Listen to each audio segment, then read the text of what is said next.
What I want to share with you today is based on my book, How to Communicate on Purpose. This has been a long journey for me to just try to work at getting better at conversation skills and to recognize how much conversations dictate in our life.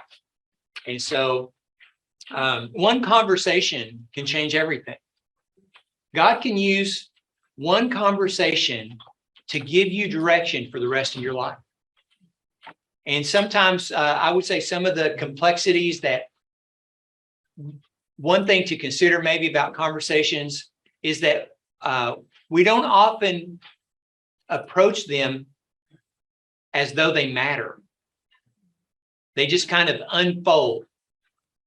And because we kind of haphazardly get involved in our conversations, they can go south pretty quick if we're not careful, or we don't even recognize how God is using them.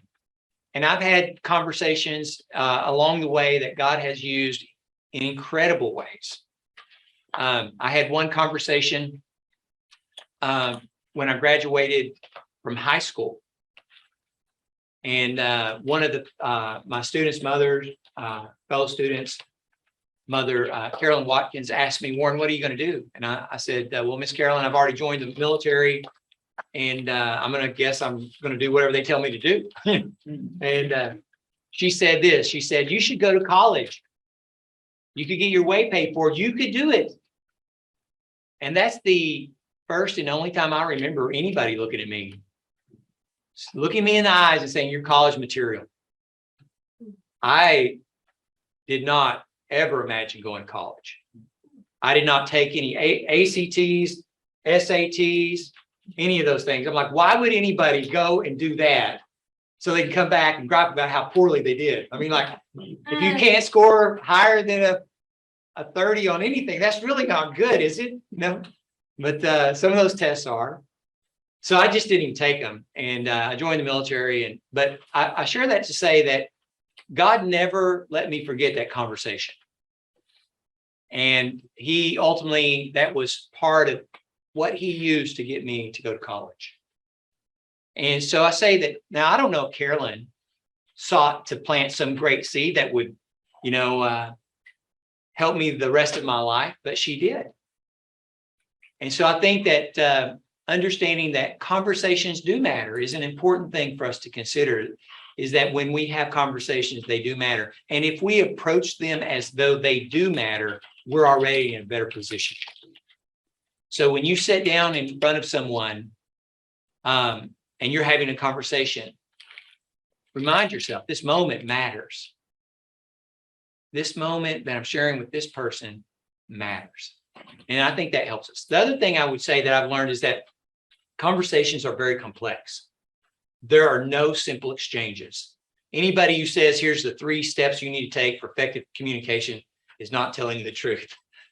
There's so much involved. I mean, just think about the normal conversation. If I'm having a conversation with you, you've got things that you're thinking as you're trying to listen to me. I've got a conversation in my head going. You've got a conversation in your head going, and then we're trying to share meaning. That's complex. Yeah. And you've got emotions on top of that, not just rational thought. You've got a lot of things going on, and they're complex. And so we should approach them as though they matter and they are complex. Because if you approach them as they're simple, then that can set you up for some problems. You overlook some things. You take people for granted. You do that. You're not in a best position. So as we go through this, I'm going to share what I call 6 internal processing skills and 6 external expressing skills. And then hopefully I'll be able to get through this and we'll go from there. So let me see here. There's a little arrow you can click. Okay. We'll just now. Huh? Okay. Is that it? Where's the little arrow? Okay, I got you. All right. From a wise mind comes careful and persuasive speech. And the basic idea that I get from this is that you need to be thinking. You need to process information so that you can speak well. It's not that you just speak well. You got to process and think from your mind, from how you process, so you share. And we'll be sharing this PowerPoint as well. All right. The first processing skill that happens, or I want to go over today, would be called increasing capacity. Have you ever heard somebody say you need to get out of your comfort zone? Everybody familiar with that? I mean, we say it all the time as leaders, and I've said it all the time as pastors trying to coerce members to do stuff they didn't want to do. You need to get out of the comfort zone. Here's what I've learned and came to through the years is that it sounds really good, but I don't know that it's necessarily helpful, and it may not even be true. I don't think that you really need to get out of your comfort zone. I think that you need to expand your comfort zone. So when you think about the idea of just getting out of your comfort zone, really how we process that is, okay, I'm going to go on this mission trip for 1 week. I can do anything for 1 week. And then when I come back home, I'll be normal again. That's not helpful because we're not taking what we learned on the mission field and applying it anywhere here. That's getting out of your comfort zone so you can run back to your comfort zone is not what we need to do. That's why I say it's not particularly helpful. But instead, think about how can I expand what I'm comfortable with, what I'm not currently comfortable doing? How can I expand myself in such a way that I become comfortable doing? Another question to consider this, is there anything that you're comfortable doing today that at one time in your life you thought was unimaginable? So my first driving experience, I was 10 years old. And I was sitting in my dad's car. He always left the keys in the car, which is a mistake.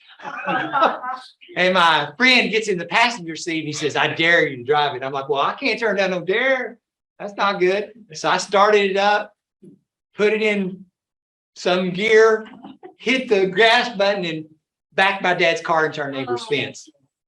I mean, how good can you be when you're 10 years old, right? Not very good.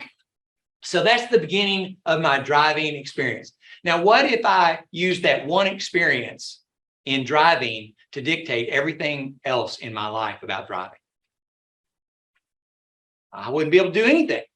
Oh, I had this one bad experience one time. I'll never do that again. You know, that kind of thing.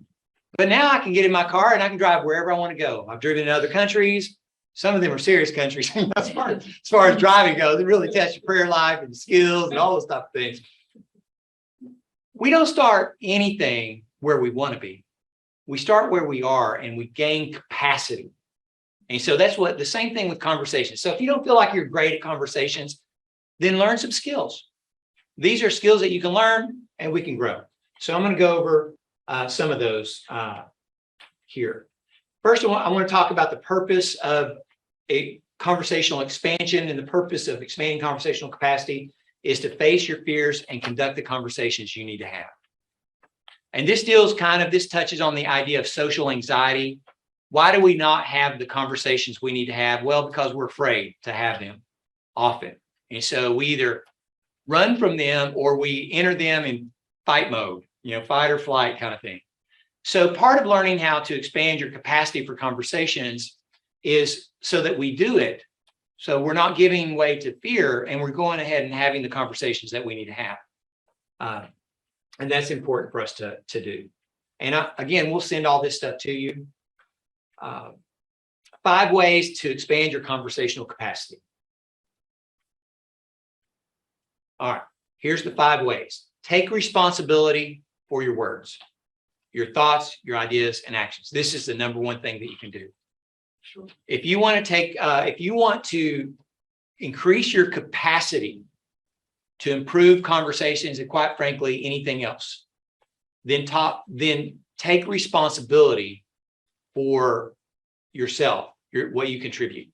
So the way that I teach my kids about this, if I ask them to do something and they do not do it, that leads to a confrontation, right? And my question to them usually is, why didn't you do this? And then they say, well, Dad, I had to do this or that, or, oh, I forgot, or whatever series of excuses that they give.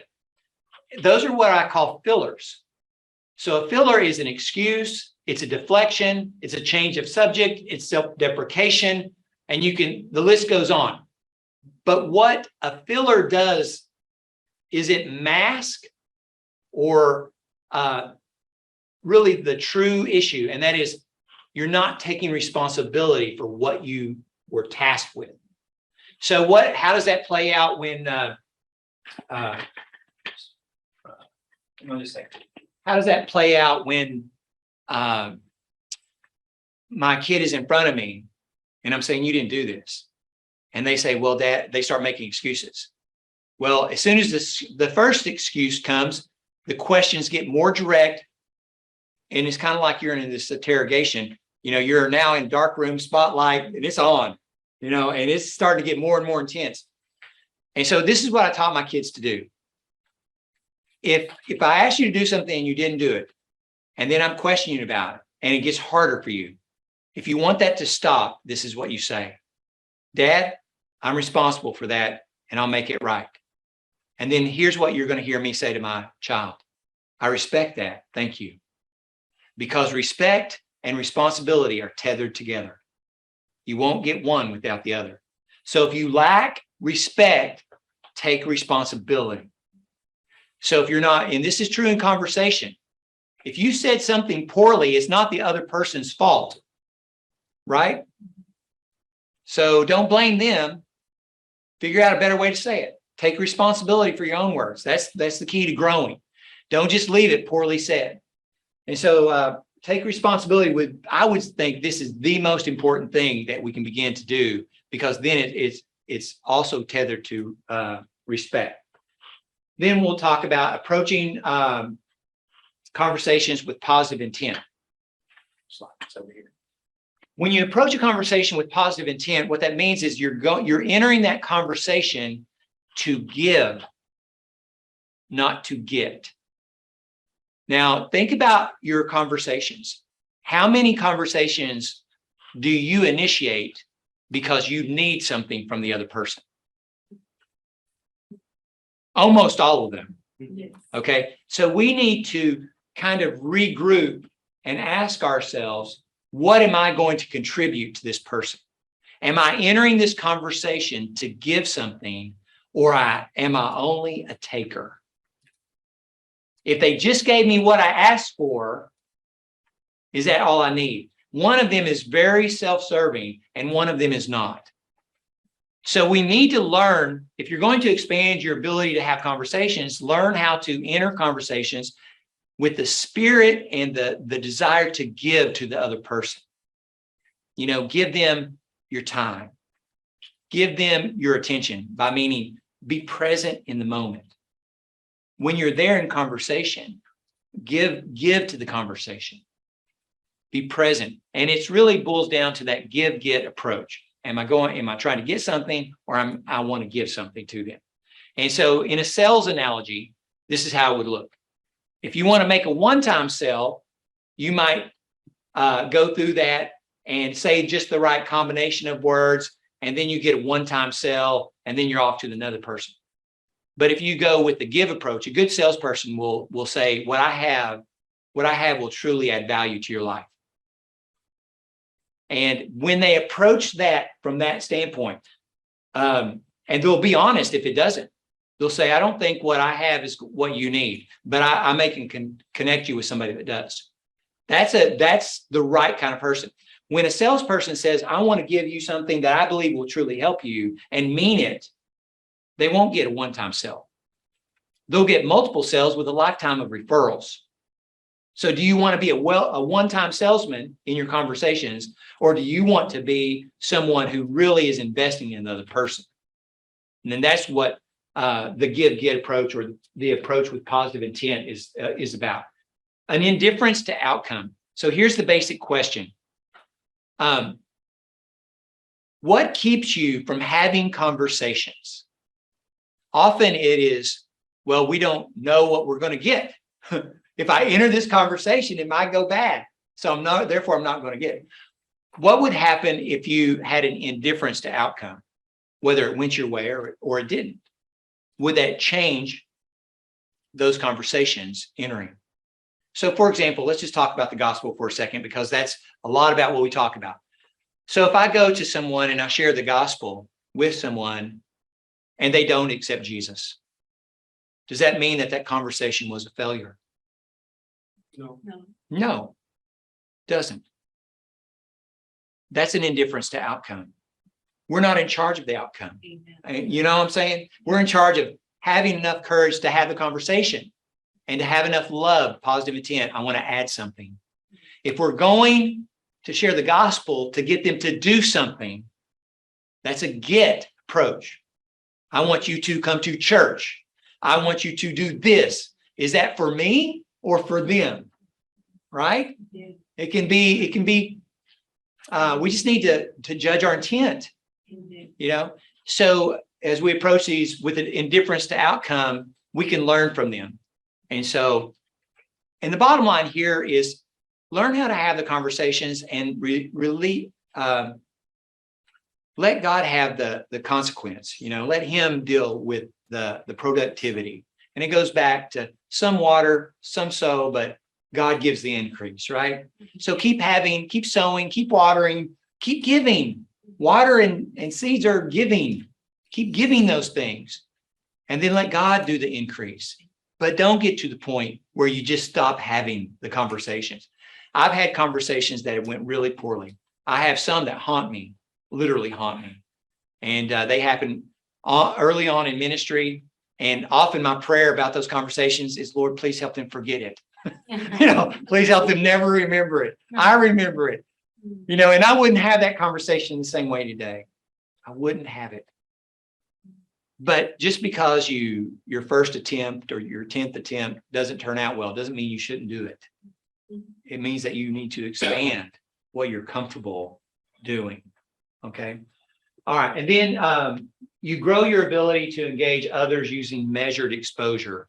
And this goes back to the idea of driving, you know, if you're going to get good at sharing the gospel, if you're going to get good at having conversations, you need to just practice having conversations. You need to have the kind of conversations you're not very good at because you need exposure to them.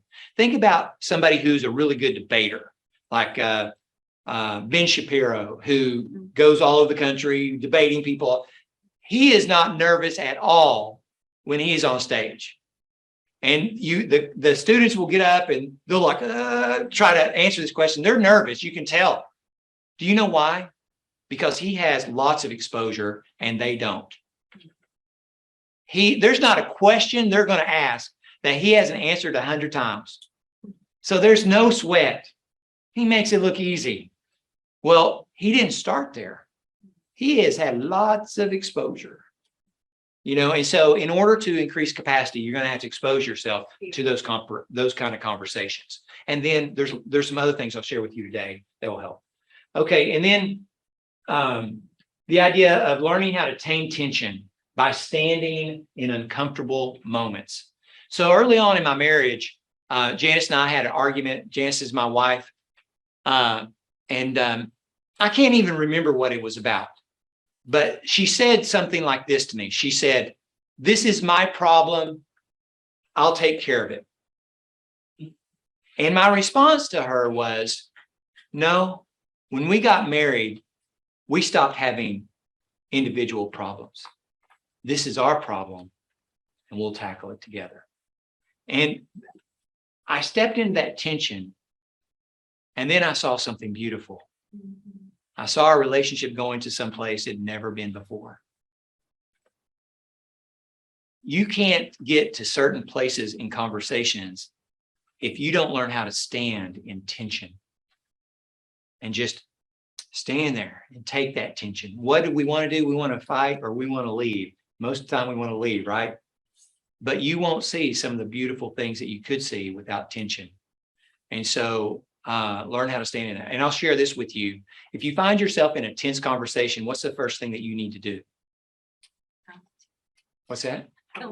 Count to 10. You need to breathe.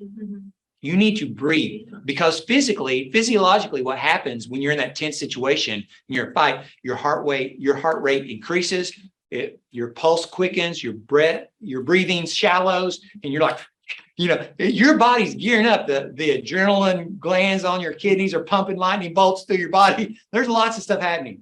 The way that you start reducing that is you start controlling your breathing. You start breathing into your stomach. And by concentrating on your breathing means you're not concentrating on all of this. And that slows the moment down so that then you're in a place to deal with the moment. So breathe, slow down, take time to gather yourself, but don't leave the tension. Does that make sense? Yes, indeed. Okay, so those are important lessons. Where do we learn these things, by the way? They're hard to come by. All right.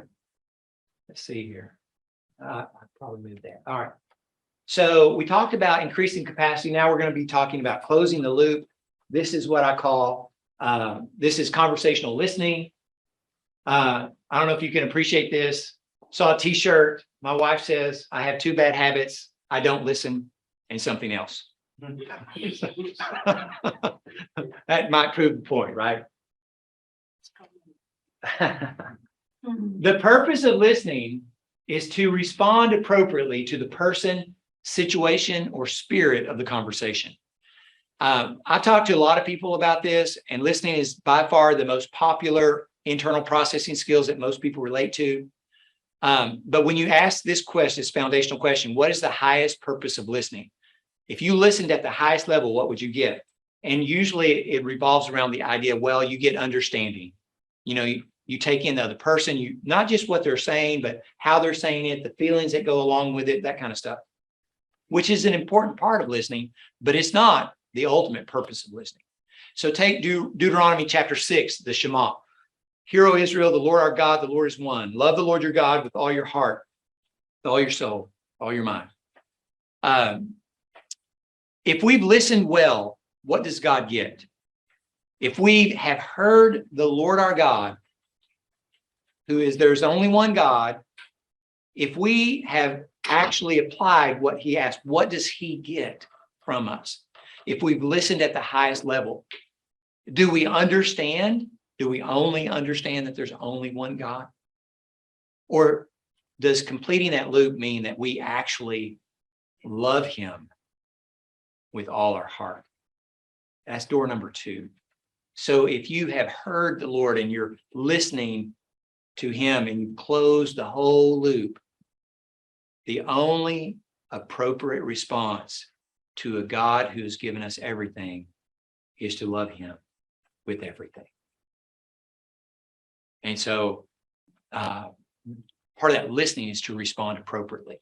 And what I tell my girls, I've got three young women, and I'll say, listen, if you're in a sketchy place with creepy people, the right response is to leave. That's an appropriate response. You're listening well. And so the response is important to take in. I want to talk about the 4 phases of the listening loop here. And it actually begins right here with gathering information. And so that's the word, gathering information. And so we're taking in, how do we gather information? How has God wired us to gather information? Any quick thoughts about that? How do we gather information? Just on a factual level, on a technical level.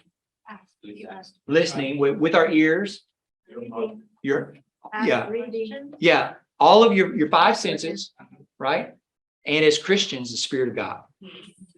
So those 6 things, we're gathering information. Our 5 senses, we're taking in all of this stimuli, and the Spirit of God is speaking to us directly into our mind. And so we're taking in that, we're gathering information. So we're gathering, countless bits of information all the time.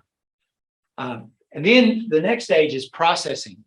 We process that information. So you're going to make determinations as we go through today, whether the information I'm sharing with you, oh, this is important, this is unimportant, important, those type of things.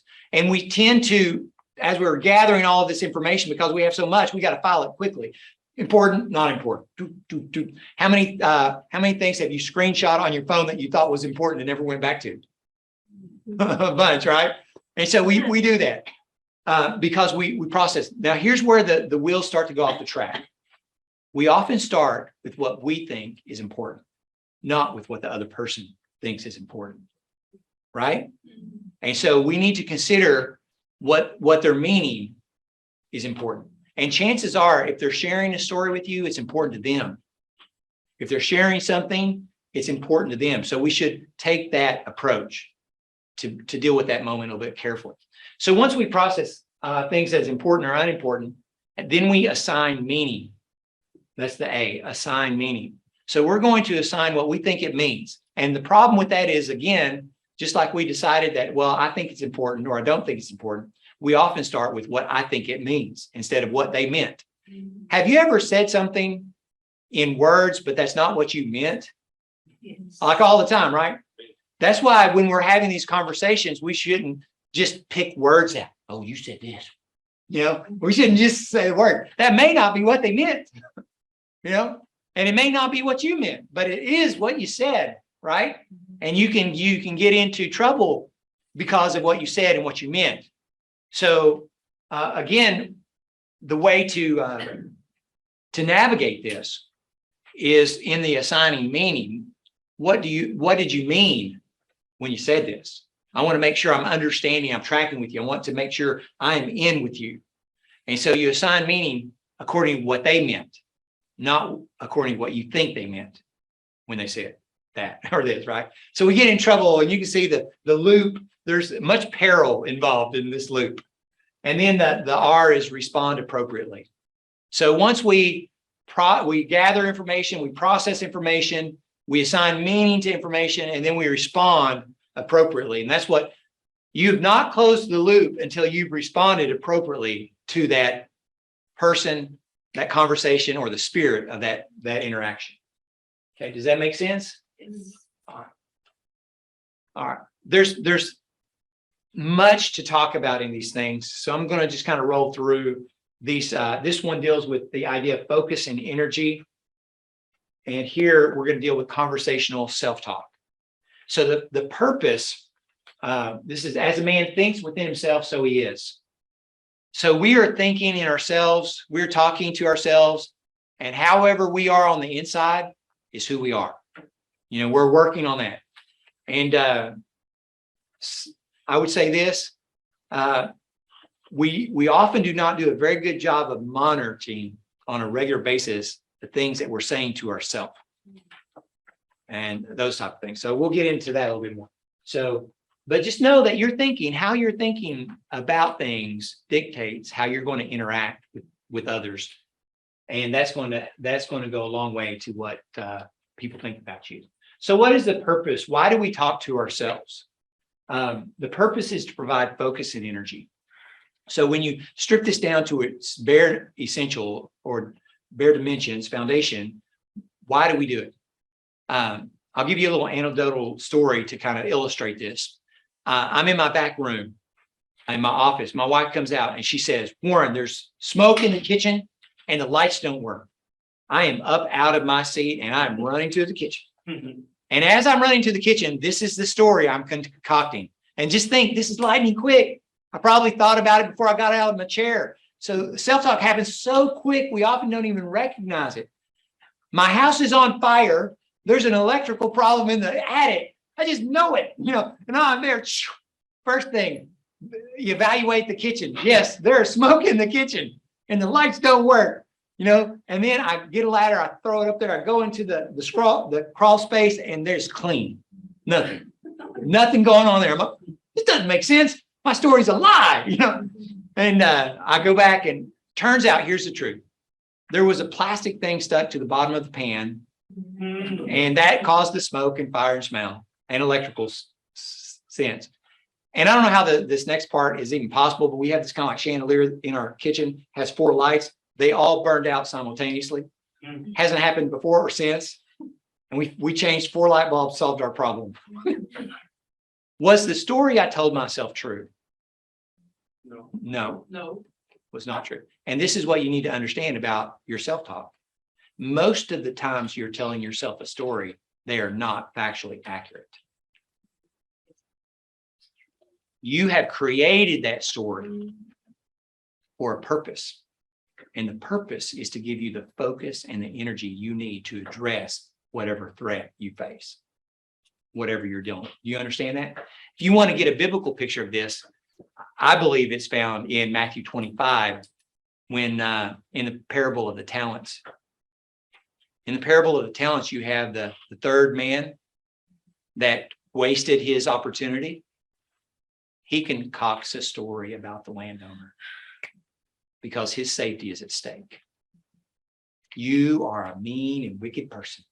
You sow, you reap where you do not sow. He's saying all kinds of stuff about the landowner. You need to ask yourself this question. Is there one thing that he says about the landowner that is factually accurate? I don't think there's one thing. The landowner saw potential in all three men.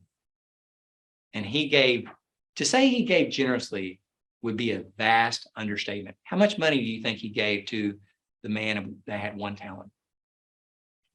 How much money do you think that is? Dollars. Just give a quick guess. Huh? What do you think? $100. $100. How about 20 years worth of wages?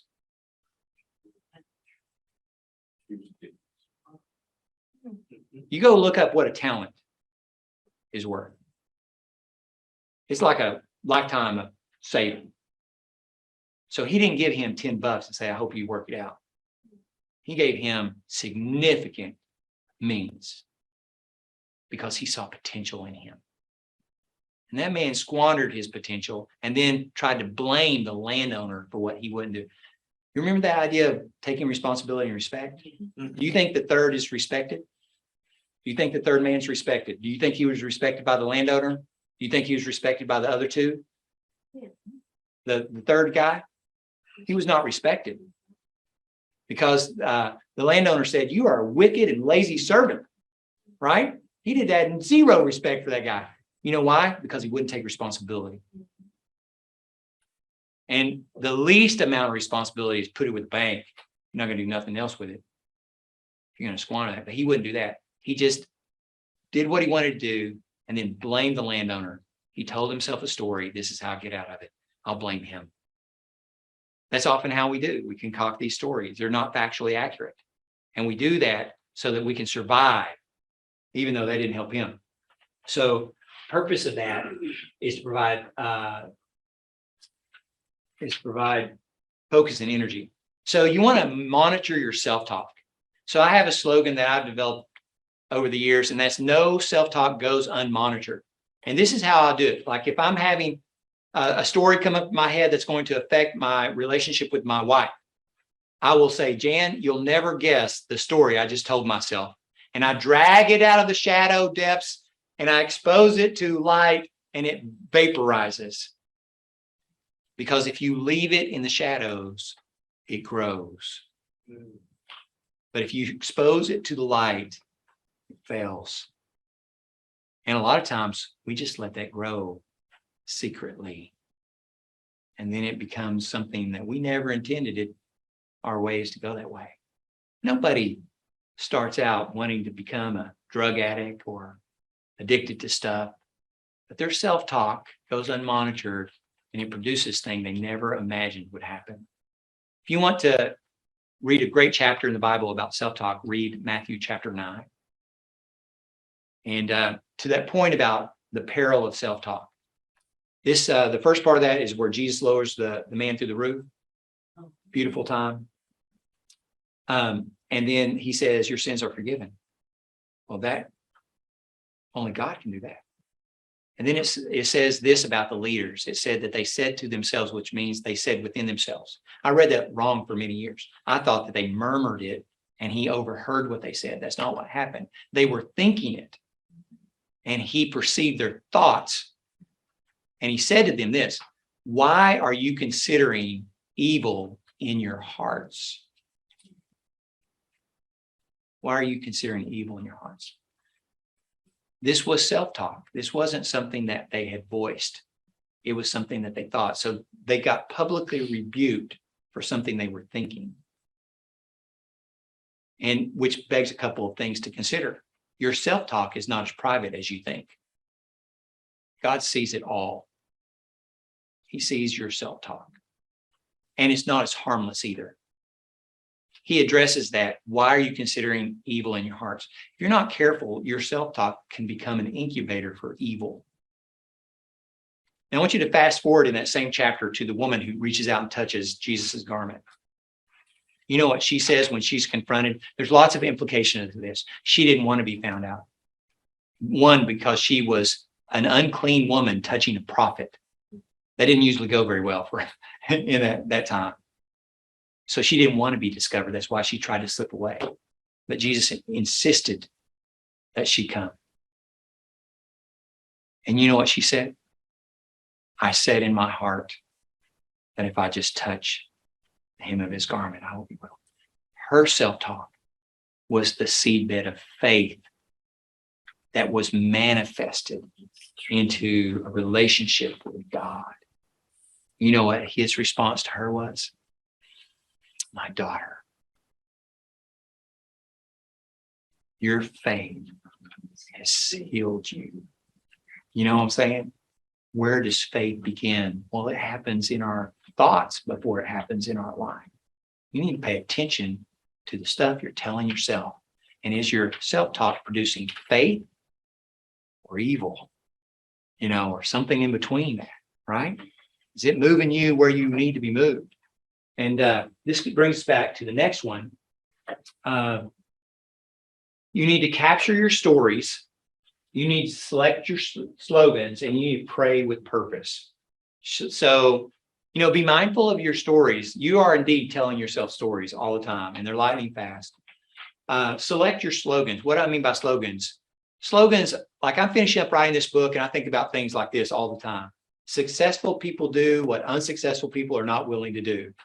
You have to say no to a lot of things to get what you really want. You know, everything I want done waits on action I've not yet taken. So I'm telling myself these type of things, and they just kind of keep me motivated to keep striving to be productive. Are your slogans keeping you small, or are they moving you to go ahead and reach for the impossible? So you need to think about what slogans are on play. So if you're thinking things like this, I'm not very good at that. I'm terrible at this. I always mess up. You're feeding yourself that stuff that's keeping you down. That's not something somebody else can fix. You understand that? That's going on inside of you. So you've got to take responsibility for your own thoughts. You've got to arrest them. There's a passage that deals with that. You know, 2 Corinthians chapter 10, take captive almost every thought, right? Yeah. Take captive every one of them. Don't let any of them slip by unattended. This is very important when we do that. So select your slogans. What kind of things are doing it? Like love God, love people is always playing in my mind. It doesn't matter where I go. I'm like, that's on blast in my thinking all the time. Love God, love people, love God, love people. I'm looking at people I don't know in the airport, love God, love people. I'm looking at people that I have seem like nothing in common with, love God, love people. I'm trying to tell myself that all the time, so that I will be in a better space to meet people and be present in the moment when I'm there, because I believe that God has something for me in it. And then pray with purpose. You know, what makes prayer powerful when you think about that? You know, what makes prayer powerful? Is it the words you say? Yeah. You know, having a good heart puts us in the right position. But I believe that what makes prayer really powerful is the presence of God. He makes it powerful. You know, in Deuteronomy, I think it's chapter 4, verse 7, he says to the people of Israel, whenever you call on me, I'm with you. Jesus says it a different way. He says, where 2 or 3 are gathered together, I am with them. It is his presence that makes those moments powerful. It's not our words. It's him. And I used to think, I remember many different encounters when you would be in prayer and somebody would be in need and they'd be emotionally, moved. And I used to think, wow, man, I prayed. They cried. It was great. Now I know better. We prayed. I caught a glimpse of his presence, and they were like the prophet in Isaiah. I am undone. We don't even know how to respond to his presence.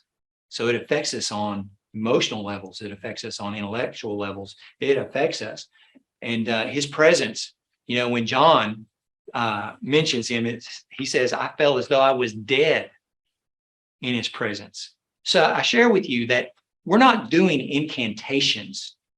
We're praying for people to experience the presence of God in this moment. And that means us, when we're touched deeply, we're experiencing his presence. He is Emmanuel. He is God with us, and he is God for us, Yahweh. So pray with purpose. Pray that his purposes prevail. Okay, capture stories by asking 3 crucial questions. What story am I telling? So be honest with yourself. You are telling the story. What story am I telling? What are the facts? We need to fact check our own stories. And then what do I need to do? Because ultimately that's the real question. Is you're telling yourself this story so you can be focused and energized to do it. So what is it that you really need to do? And then we'll move into authentic alignment, which has to do with conversational presence. Dear children, let us not love with words or speech, but with actions and in truth. So we want to recognize that our presence and our actions need to be consistent, not just with words, but with action. And I want to get into that here. The purpose of body language, tone, and words is to establish a personal presence. So, and presence encompasses body language, tone, and words. There's a communication model called 55-38-7. And basically what it says is 55% of our communication is body language. 38 is tone of voice. 7% is the words that we say. And so often when if I'm dealing with my child, they'll be telling me one thing and I'll say this to them. Hey, your body's telling me something else. Your body language, and that's 55% of the language, by the way, it's tipping the scales in a different direction. So you need to readjust your story. What you're noticing there is body language, tone, and words is out of alignment. Have you ever been in those conversations and you're like, something here doesn't add up, doesn't line up? What you're picking up is a deviation between body language, tone, and words. It's deviating. It's kind of like a car that the wheels aren't balanced, it like starts to shimmy. You recognize this ain't right. So we gotta get there. So you establish presence by alignment of body language, tone, and words. And when you align body language, tone, and words, that communicates authenticity, believability. So how important is this idea of presence when it comes to sharing the gospel? If you're trying to memorize something that you didn't come up with, and even the people that come up, I don't have like any hard bent against canned presentations. I just know the reality. It's hard for me to share authentically something I didn't experience and I didn't create. That's why your testimony is so important. Because who does that belong to? Right. You. Your testimony belongs to you and you alone. You can share that and be completely authentic. But you might not be able to share, the right scriptures and ask the right questions at just the right time, like somebody else does. And that might not come across as believable. So this idea of conversational presence, learning how to establish that is very important. And it's done by alignment of body language, tone, and words. Some biblical examples of that is one with Peter, when on the night before Jesus was betrayed, he said, I'll die for you. And now Jesus didn't let that go. Mm-hmm. Immediately, you know what his response was? Will you really? I mean, like hockey check, nothing. Hockey check there, buddy. Not only will you deny me, you'll do it 3 times before morning. And not only did he denied him in the worst possible ways. If you go back and look at it, I'm not with him. I don't know him. I don't know that there's any more emphatic way that you can deny Jesus than that. So he denied Jesus in the most painful ways. That's why when we read that, we all cringe and like, oh, Peter, you know, but we've all been there. Yes, indeed. We've believed him on Sunday morning and denied him on Monday morning. And so we read that and we can relate because we can indeed relate. Yes.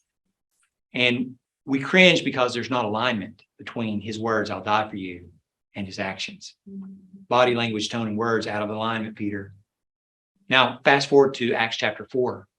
He and John are just thrown in prison. They stand before the same people that cried, crucify Jesus. And they say, what do you say? This time, Peter steps up.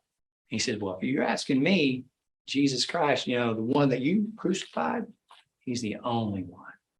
The only name under heaven given to men by which we must be saved.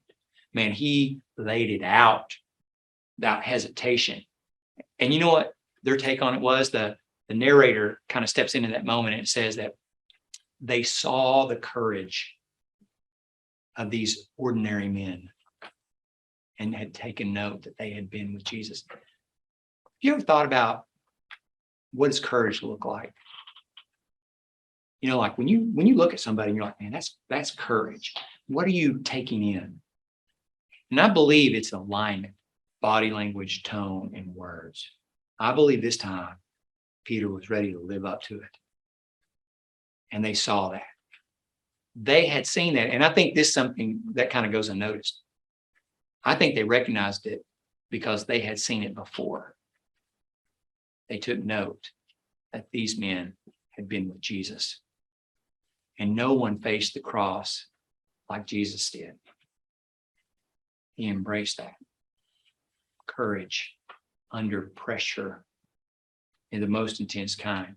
So this idea of authenticity makes you believable.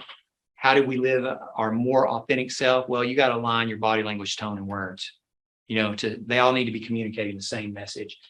And that's how that happens. Align your body language, tone, and words during conversations to present your authentic self. Tone reveals the nature of intent. What is your intent? Tone reveals that. Remember, your words have weight. My goodness, there's still some words that we'll remember from conversations. They're still weighing us down. There's times we've said stuff that are weighing other people down. You know, we've got to remember that even though it's 7%, it's still a lot. It's like potent. You know, words have meanings. You know, with people. And what I mean by intent, I'll address that. Tone means intent. So if you yell something, like we've had our neighbors' dogs get out, and they're rascals. They're terribly behaved, and all kinds of different things. You know, I don't want them around. So what I do? Get out of here, right? What is my intent? My intent is to get rid of them. Right? So tone reveals intent. And if you speak softly, that communicates something other. You don't have to say the right words. My dog started to run the other day, and her name is Clover. And I said, Clover, stop. She put on the brakes. You know, she wasn't responding to the command. She was responding to the tone.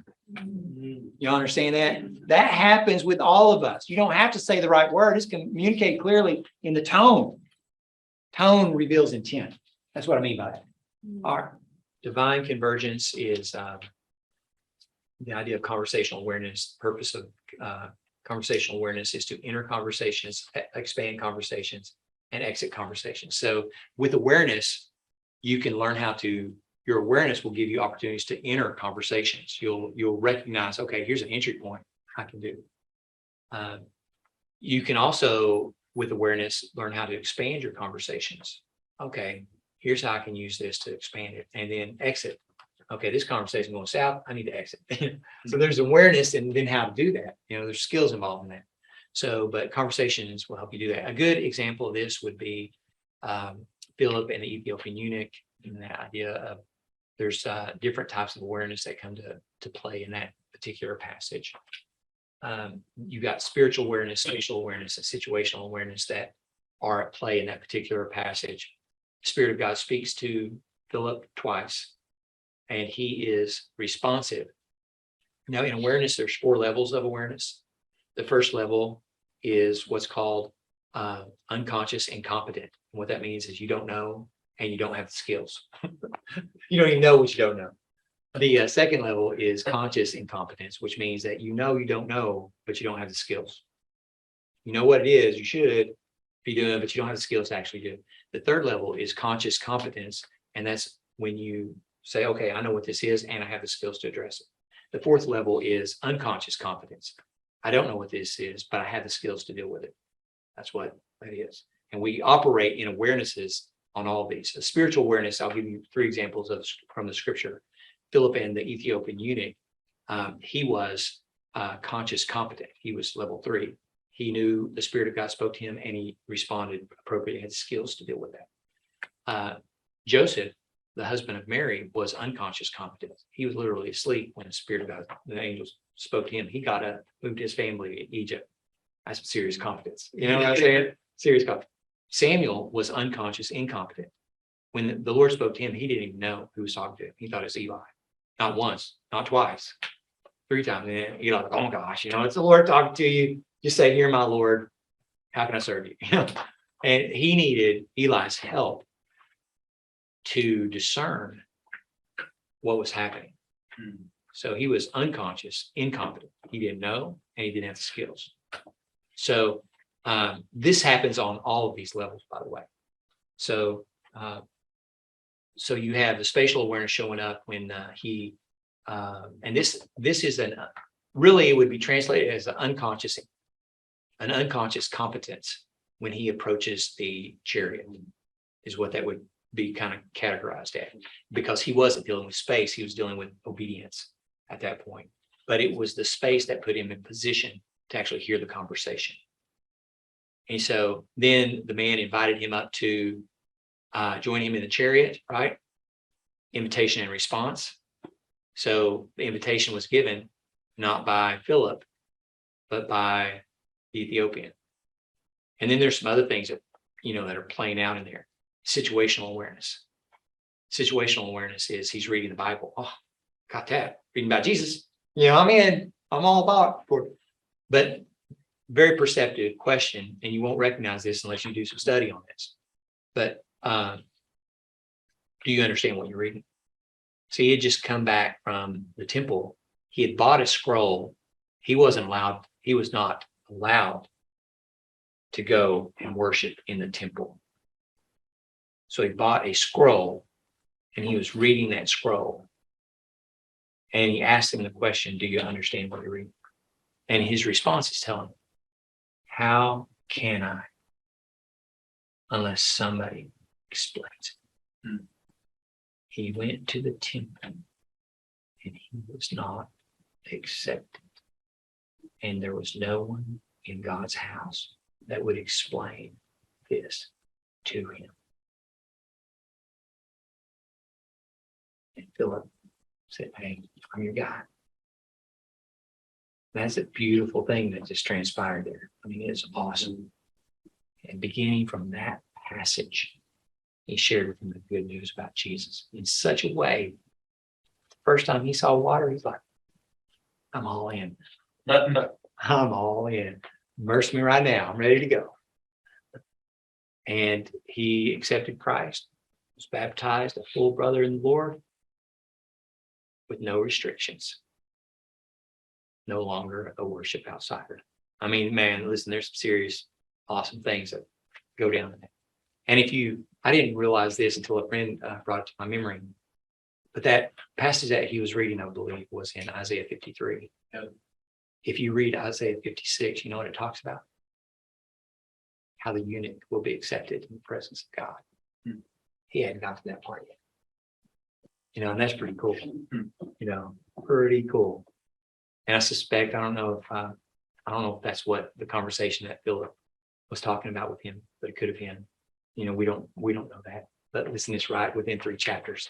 So anyway, if you want to expand your your conversational awareness, you've got to become more aware, taking in the moment spatially, positioning yourself well. Like when I go into coffee shops, I stand close to the barista.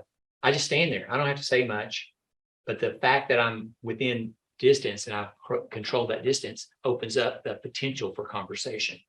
So really it can come down to something as simple as where you sit or stand. And most people are unconscious, incompetent when it comes to spatial awareness.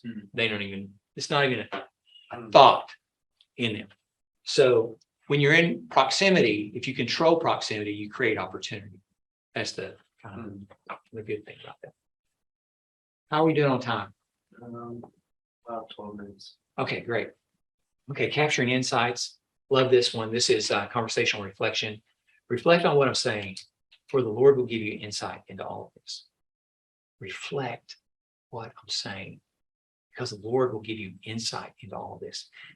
Conversational reflection is the skill of reflecting on a conversation that has taken place and extracting a golden nugget from that conversation that you can use in future conversations. So I'll give you an example. I was a director of missions and I had a young man going with me to different churches. I try not to go anywhere by myself in regard to when I'm doing ministry. And when I was director of mission, much easier. Here it's much harder because I'm traveling all over the country, and that's not often the case. But when I go to do ministry, I'm with people there. So I take a young man named Casey with me. We're talking about leadership development. We had started a school there and that kind of stuff. And I went to a Lutheran church. We'd had some really great encounters that morning. So I went to this church thinking that we're going to have some more. So I talked with this pastor and asked him a few questions, and it just went south really quick. And, I was trying to, see what he was doing with discipleship and see if there's any way that we could be of help, But when we left there, it kind of ended. It didn't go very well. We're literally from the door to the car. Casey says, "Man, he was cold." Like, oh, well, we had not had that experience. Well, I reflected on that conversation for about 2 weeks before I got what I needed. And the problem wasn't his problem. And by the way, do y'all have any of those encounters like that keep resurfacing? You can't really forget them out. You can't really forget them. They just kind of keep, I want to throw this out here just for your consideration.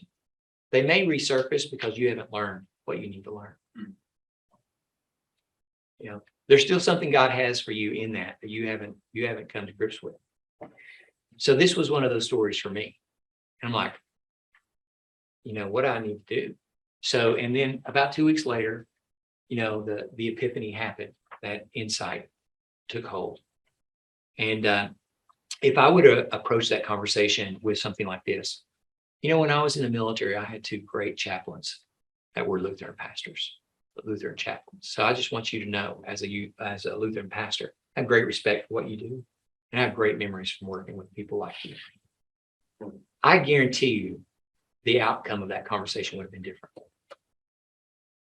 That wasn't his problem. That was my problem. And so if you take responsibility for your own words, thoughts, ideas, and actions, then you can move forward in them. But if you just blame everybody, you're going to be stuck repeating the same old stuff all the time.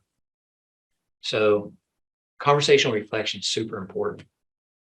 Purpose of conversational reflection is to capture insights. That's the purpose. There's something in there God has for you that you need to get. So stay and linger until you get it.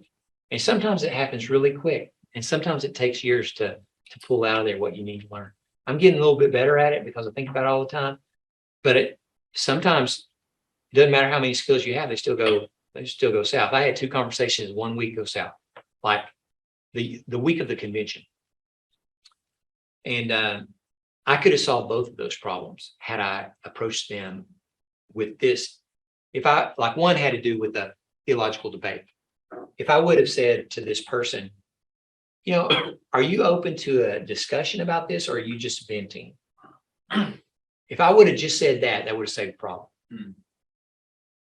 Because that would have positioned him to say, okay, am I really up to debate this? Or to say, you know what, I just want to gripe about it. Like, oh, that's fair. You know, and I had two of those situations. Had I just made that one adjustment, it would have changed that. Again, that's not their dilemma to fix. That's my dilemma to fix. So work on yourself and these insights, and then you can kind of move forward. There are 5 reflection questions that you can use. What happened from your perspective, from their perspective, and from an observer's perspective? So what is it that happened? And sometimes your perspective is different from their perspective, but then the outside observer's perspective would be completely different from both of yours. So you need to be, I call this 3-dimensional kind of perspective here, but you need to think about it not just from your perspective. You need to think about it from their perspective. And then you need to think about it from just an outside observer's perspective, somebody who had no ties to it at all. What would they think about it? And usually that one's the better one, just for the record. They're usually more objective. So there's no stake on the game. So the 5, what did it, what happened? What did it make you, how did it make you feel? Acknowledge your feelings, or you may never get past them. How did this make you feel? Because often those stories that resurface have strong emotions attached to them. And we need to own those. We don't need to dismiss them, act like they're not there. We may be mad, it hurt me. We need to identify that feeling, or you may never get over it. Why did it make you feel this way? Asking questions, really the why questions, move you from feelings to processing the encounter. So learn to ask, why did it make me feel this way? And that engages your rational part of your brain. So it moves you from the emotional to the rational. And you start thinking, okay, well, why did I get all up in arms about this? I don't know. Well, you got to figure that out. And then you're beginning to process through it and work through it so you can get to some clarity. And then what did you learn that you can use to improve? So what is it in this? What could you have done different? How could you make it better? And you own that part of it. Don't make it about them, make it about you in terms of what you need to do to grow and become more. And then capture the insights in precise phrases. How can I remember it? I give it a title, is what I do. So the stories that happen, like that one, is the kind of just the Lutheran minister. I've got one called the Epi story that reminds me of the conversation I had with a friend of mine, Pastor Bong, and we were in the Philippines, and we had a conversation with these 5 ladies that were meeting at the Starbucks every week. And what I learned there is when the opportunity comes where someone says in a group, hey, I'm a believer, then that is the way I can utilize that is I can say, I'd love to hear your story. How did you become a believer? Then I give her permission to share the gospel with her friends as Christians. I thought about that one too late as I was walking to the car. No, Bong and I were talking about it after they left. And I thought, man, that's what I should have done. Oh my gosh. Yeah. But you're capturing that insight. You're not just letting it go. And now, listen, I'm ready. I'm ready for the next time. Because you capture it, you can use it. If you don't know it, you can't use it. So are you learning from your conversations? And I would say there, you got 3 basic types of conversation. You got positive conversations that mean you like, this went really well. I feel really good about that. Then you got bad conversations. This is terrible conversation. I'm hurting from this. And then you have neutral conversation where you don't have any strong feelings one or another. Probably the hardest ones to learn from are the ones that went really well, because we never stop to think what made it well. But if we can figure out what actually made it well, we might have more of them. We might actually could, translate that into some positive momentum going forward. Is the way I asked the question, is there something I could do about that? Is, the way I interacted, was more engaged, was not distracted, was this, that, what is it that made those good ones really good? And just keep working on those. Then you can minimize the bad ones. Usually those are the stories I share, because it seems to be like those are the ones that sticks with me as well. I remember, man, that's not a really great interaction. What did I learn from that? Well, how I can do something better. So that I'm ready for the next time. And then those aren't negative encounters anymore. So give it a title, that helps you remember it.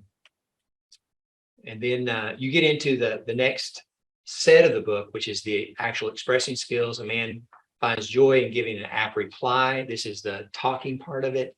And then how good is a timely word? And then we want to be in these conversations so that we're giving good things in them. And we'll again send you the PowerPoints to all of these, and I'll give you guys there's a link. So if you provide your email address, you can download like the full PowerPoint and the workbook. So, and I'll make sure that you guys have that. And if there's any way I can help in this, I know we're running out of time here. But the six expressing skills start with storytelling, how to tell a good story. That's the universal language. Every culture tells stories to move things forward, to transfer knowledge, and to make connections with one another and generations. Those stories are the glue. So learn to tell good stories. That's an important part, no matter what culture you're in. Then you have like dialogue. Oh, let's see, small talk, dialogue, discussion, negotiation, and argument. And that storytelling that rounds out the 6. And I'll give you an insight about how to have an argument. It's chapter 12 for a reason, because you really need the other skills to kind of build up to that. It'll keep you out a lot of those. But there's some really good ways to navigate an argument. And I would say understanding the purpose of an argument is really important. What is the purpose of an argument? The purpose is to prevail. I used to think it was to get to the truth, but that's really not the case. If lawyers in a court of law argue a case, are they arguing to get to the truth, or are they arguing to win? To win. That's why you argue. And here's what I believe as Christians: there are some arguments that are too important to lose. When it comes to sharing Jesus, when it comes to raising your children, you can't lose all those arguments. So you need to learn how to argue so you're not killing each other. Guys, thank you so much. You guys have been a blessing. Thank Yeah. you.